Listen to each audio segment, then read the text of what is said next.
It's 10 minutes to 7. Now, for decades, it was thought to have vanished. But after 40 years, a critically endangered species of spider has been rediscovered by scientists in the UK. This is the Aulonia albimana. I've got an expert sitting next to me who I hope is nodding about my pronunciation, otherwise known as the White-Knuckled Wolf Spider. Because of its white markings, it hasn't been seen in this country since 1985. Recently, after hours of exploring, spotted on the Isle of Wight. And one of the team responsible for finding it was entomologist Graeme Lyons, who joins us now. Charlie got 2 thumbs up, I saw. Did I? Yeah, that's a perfect pronunciation. Can you say it again for us? Aulonia albimana, but no one really knows how to pronounce them, so it's okay, whatever you say. But the White-Knuckled Wolf Spider sounds really cool. Well, it's a name we gave it because the find was so exciting. So what I first should say is this was a collaboration with several other people. My friend Mark Telfer, he's a brilliant entomologist who lives on the Isle of Wight, and he's got a contract this year looking for various things, and he asked me to come along to help. It was the biggest long shot we've ever gone for. I really didn't think we'd find it. So, Graeme, can you go through the basics for us? Set the scene. So you've got a specific place you're looking in, so geographically. Who's there? What equipment have you got? How do you try and find a spider? Because presumably they're just going about their business. Yeah, well, it's the smallest wolf spider in Britain, so it's not a very big thing. And it was last seen on this military range in the northwest end of the Isle of Wight. So you can't get there very easily. And to be honest, the habitat is meant to have really scrubbed over.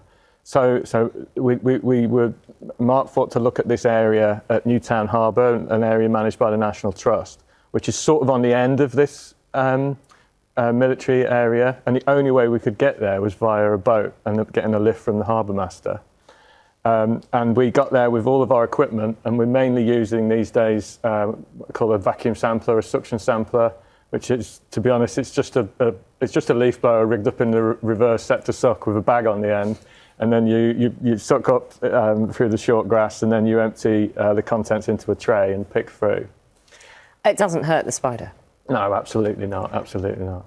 How big is it? So it's the adults are about 3 or 4 millimetres, so it's tiny. Oh, really small? Yeah. It's tiny for a wolf spider, particularly. So when you're sifting through kind of foliage and dead leaves and grass and everything, it's got to be quite focused. Oh yeah, absolutely, and especially with this thing, because there are a lot of wolf spiders. There's 40 species of wolf spider in the UK, and most of them are about half an inch long, and they're quite big and running around. And there were lots and lots of those in the field where we found this.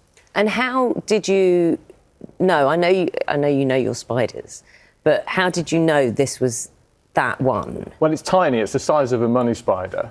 And so my search image was to ignore all the big wolf spiders and look for this tiny little one with bright yellowy orange legs.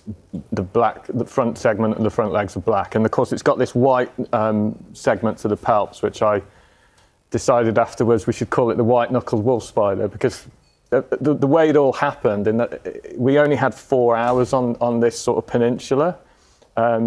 Before the harbour master came to pick us up, and if we weren't there, we'd end up getting stuck if we weren't there on time. And so with 9 minutes to go, I found the first one, and with 1 minute to go, and I could hear the outboard coming, I found a second animal. And the great thing about that is two's a population, so we know there will be more there. I want to know more about the actual moment, Graeme. There's 2 of you searching. Did you see it first? And did you shout? Is there a sign that you give out that you've made a discovery? Yeah, it was quite loud. I mean, originally I said, because I'd done my research and it was last seen in 1985, Madonna's Like a Virgin was in the charts that year, and I said, if I find it, I'm going to sing it. But to be honest, I forgot about that. So I just shouted my friend, who was just the other side of a hedge, and I've never seen him move so quickly. It was absolutely amazing. So he scuttles over and he does the confirmation. Yeah, it was absolutely fantastic. We got it in a little glass tube, and we're looking at it with hand lens. I mean, I'm still buzzing from it now. It's brilliant. How important is it in terms of the ecology of this spider being there? What does it tell you?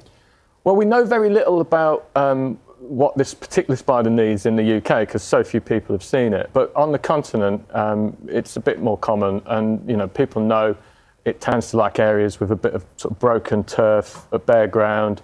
short grass. Here, it was specifically found in an area that the National Trust have been grazing with Hebridean sheep. They've been managing the scrub to keep it down. Species-rich grassland is a hard thing to keep going, and it's to the National Trust credit that they've done so well at keeping it open. And the amazing thing is, there's no reason. This is 2 kilometres from where it was last seen 40 years ago. There's no reason to believe at all that if you took a sort of radius of 2 kilometres around that original site, it's not within that entire area. So the next thing is, we've got to get out there with our leaf blowers and try and see exactly where it is, because there could be loads of them out there. I love hearing the account of how you found them, and who knows what else lies out there with your reverse leaf blower. It's like something from, it reminds me, it's a bit like Ghostbusters. Yeah, it's a little bit like that, isn't it? I've had that a few times, yeah, but I love it. Every time I turn that thing on, I find something amazing. It's brilliant. Lovely to see you this morning. Thank you. Graeme Lyons, congratulations. Thank you very much.